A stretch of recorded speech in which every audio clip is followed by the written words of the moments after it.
Hello. We're Team Pawly, and the thing is, you love your pet because he's cute, because he does tricks, because he keeps you company, because he's your friend.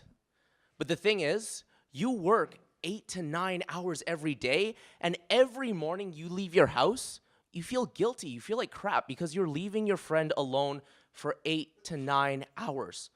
So what if this doesn't have to happen? Meet Pawly.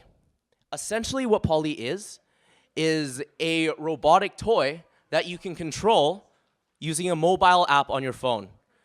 Pawly has a camera that allows you to see your pet. Pawly has speakers so you can talk to your pet. Pawly has a microphone that you can mute so you can hear your pet. And Pawly has wheels so you can chase your pet around your house. And right? You can also give your pet a treat. I mean, imagine like being on your lunch break and playing with your dog for 15 minutes. Imagine showing your coworkers that your dog can sit, and imagine having the peace of mind to be able to check on your pet any moment you want. Pawly is about making the experience of having a pet better. The video does more than just show your pet. The video lets you take pictures. I mean, imagine if your dog did a backflip and you missed that moment. With Pawly, the thing is that never has to happen because the video automatically records and refreshes after 1 minute because you don't want to use up your battery. But if you choose to capture that moment, you can save that moment and you can share your experiences with your pets when they surprise you most. Pawly takes interaction with your pet to a whole new other level. I mean, imagine being able to let your parents, your friends, play with your new puppy even though they live halfway across the world. We've designed Pawly to withstand everything that your pet will put it through. If it's flipped over, it can still move because the wheels still touch the floor, right? Your dog likes to chew, right? So it has a rubber case, and whenever it's too chewed up, you just take it off and buy a new one. You can customize Pawly whatever colors you like. So this is what we've done in the last 2 days. We've got a web server running on a Raspberry Pi, and so your phone, if you can show it, connects to the web server and streams out the video. So it's a little dark there. Maybe if we show the screen. Still a little dark on our display. It's lighter on the phone. And so the phone can also issue control commands, so you can control the motors and drive around your house. You can move the camera up and down.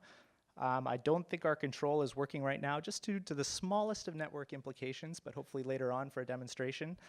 And yeah, that's it. That's Pawly. Oh, sorry, we're not done. There's a little more. That was just the robot. Hi everyone, my name is Robin Kwan, and I want to tell you guys that this problem is valid. We surveyed over 100 people within North America. We went, I think, even to Boston and New York, and we posted everywhere. And we know that this problem is valid. Over 80% of people feel very, very guilty for when leaving their dog at home, and 50% of them actually do leave their dog at home between 5 to 7 hours.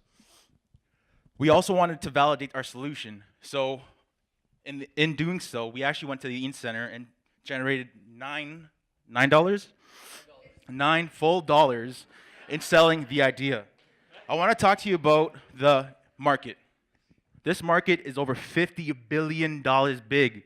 That's a very, very big market, and expected to grow 4.5% annually over the next 3 years. Next slide. So how are we going to make money with this? We have a 3-tiered structure. We want to be able to attain customers, engage them in our product, and maintain, we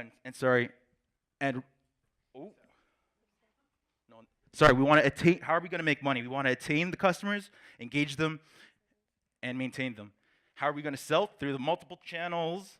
We want to go direct, we want to go through the shopping channel, and we want to go through PetSmart and national retailers. In terms of implementation over the next couple of months and years, we want to be able to vet out the product, validate the idea, and go to market with that strategy. So big thing to keep in mind is that we want to focus on what matters most, and that is your relationship with your pet.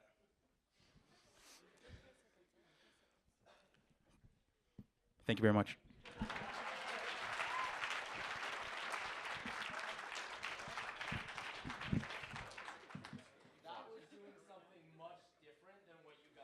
Yeah. So that you know.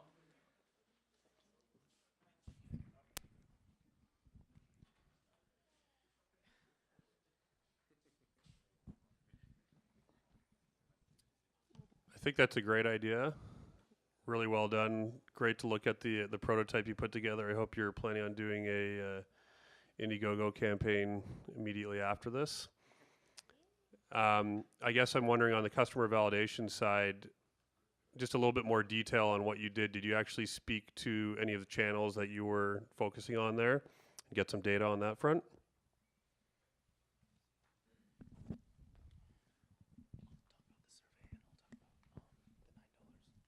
Yeah, sure. So we set up a survey that we wanted to really. Sorry, repeat the question. I'll make it simple. Can you give us more details on all the customer validation you did, including on the channel side? Channel being, did you talk to the pet stores, anyone inside those organizations that would be distributing the product for you? We did not do that. So no validation on the actual channel. So we didn't talk to any national retailers or anything like that.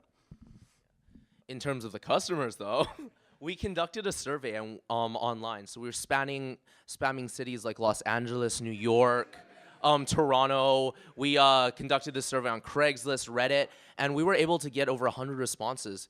And guilt and missing your pet when they were away was one of the biggest things. And in addition to that, with the $9 that we generated, that's actually huge because we really wanted to see if people believed in this idea. So I personally went to the Eaton Center and talked to people, right? And out of around 50 people, I managed to have a conversation.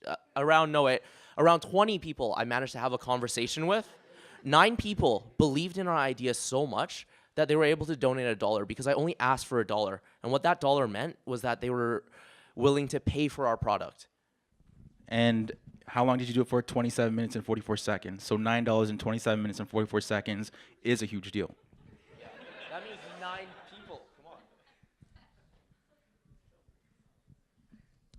on. How much do you think, what do you think the end user price of the product will end up being after distribution? And what did you do in your validation to confirm that people would be willing to pay that price? So in the survey, we asked people how much they would be willing to pay for a product as such, and it ranged from $100 to $1,000 based on the cost of the actual unit being in and around $200. That's in the prototyping stage. We plan to get economy scales and bring it down to $150. We want to sell it between $200 and $249. Based on competition, it is very well priced.